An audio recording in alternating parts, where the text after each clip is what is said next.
I made a coat rack from a live edge slab.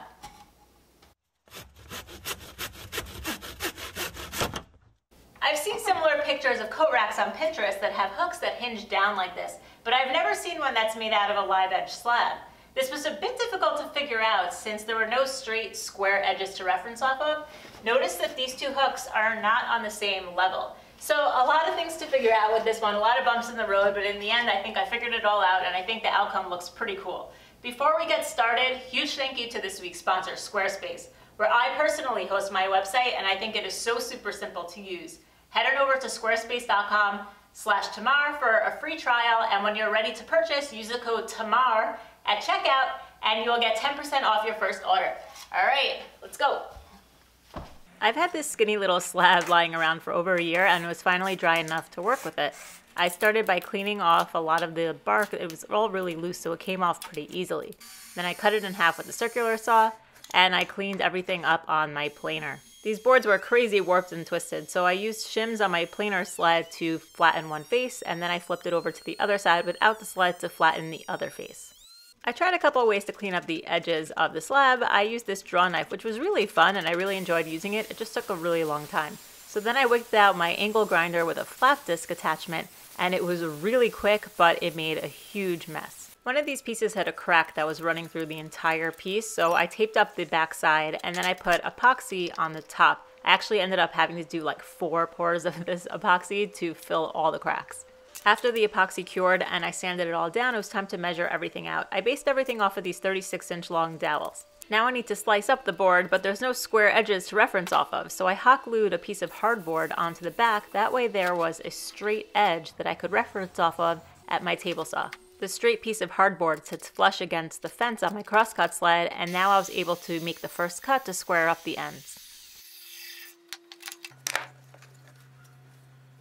The slats of the coat rack are 2 different widths. The pieces that stay permanently attached to the wall are 2.5 inches wide, and the hooks that pull down are 1.5 inches wide. In order to make these cuts, I set up a stop block that was 2.5 inches away from the blade, and then I made another stop that was 1 inch thick to cut the 1.5 inch hook pieces. Then I just sliced the board up, alternating between the 2.5 inch stop and the 1 inch spacer until the board was all cut up. Here's a better view of how the hardboard works as a straight edge to slice up the live edge. Now the curve of the live edge actually acted like a stop for the hook, but I wanted them all to be consistent. So I clamped the hook pieces to my miter gauge, set at a 45-degree angle, and cut off the ends. Figuring out the pivot point was a bit confusing, so I lined up the hook piece on top of the stationary piece, made a mark at the 45-degree cut, and then I lined up the 45-degree edge onto the back, and then made a line at that point at the first mark that I made, creating a V. Then I found the center of the board, and then I found the center of that V shape, and that was the pivot point.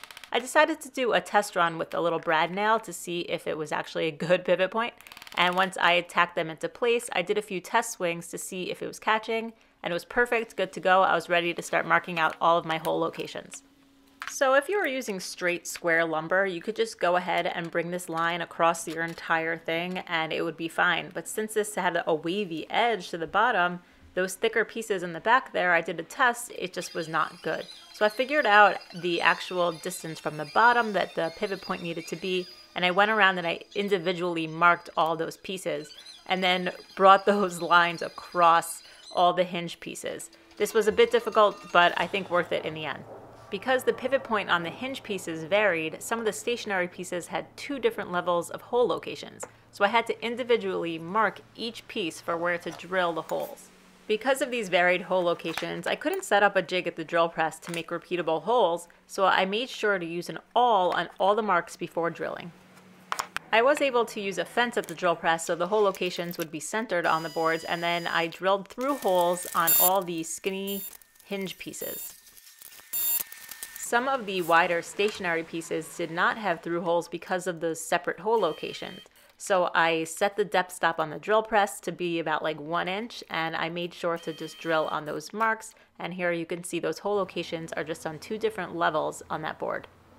Despite my best efforts at drilling the holes in the center of all the pieces, they weren't all perfect. So I temporarily assembled the rack using 3/8 inch dowels and began to flatten the whole piece so everything would be flush. I started with the belt sander, and that was also really crazy messy, so I quickly switched over to my hand plane, and that was so much quicker than the belt sander and so much cleaner and neater. Definitely like that way better. Before disassembling everything, I tested all the pieces to see if they were hitting in the back at all. So most of them were perfect, but some of them were just like catching in the corner in the back. So I took it to the sander and I just sanded a little bit of that corner away. And then once I put it back on the piece, it was sliding perfectly or hinging perfectly, and it was good to go. To create some definition between the pieces, I added a slight chamfer around all the edges. And here's where everything starts to go a little bit south. I've seen people use keyhole slots for projects like this, so I figured it would work here. Spoiler alert, it didn't. But I'll show you the process anyway.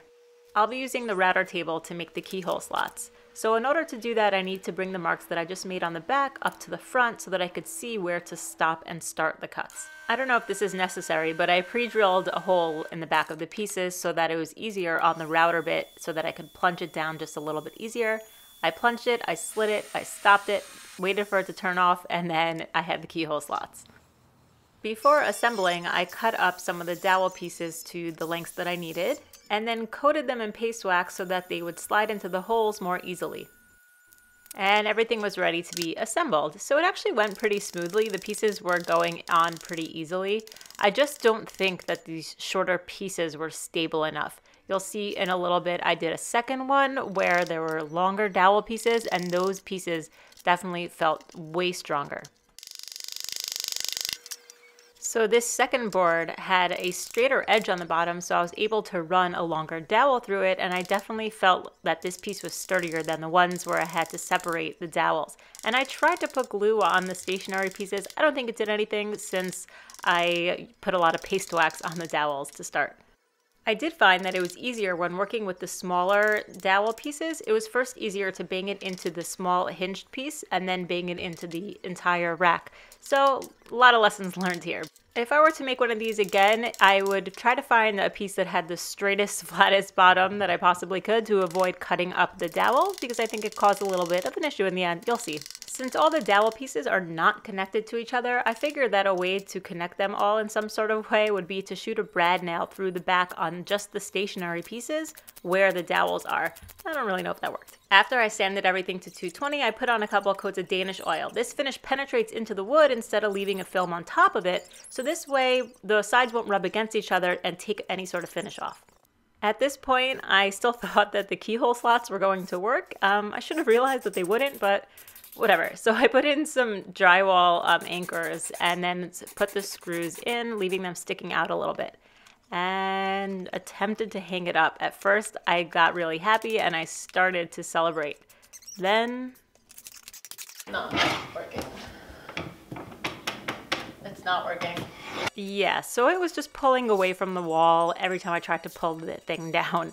So I decided to create some sort of backer board to keep it supported. I hot glued on a piece of plywood, and then I lifted up all the hooks so that way I could mark out where the hooks needed support on the back.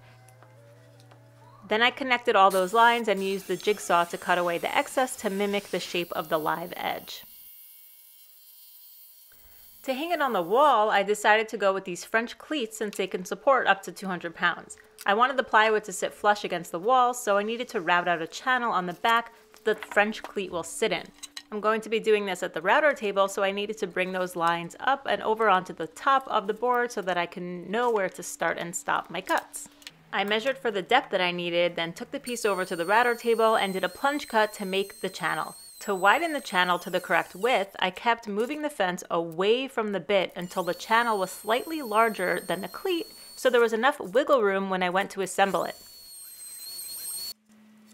I lined up that backer board onto the coat rack, and then I used a Vicks bit to pre-drill the holes into the cleat. And then I screwed it all down, making sure to only screw into the stationary pieces and not the hinged pieces, because I didn't want any screws poking through the front.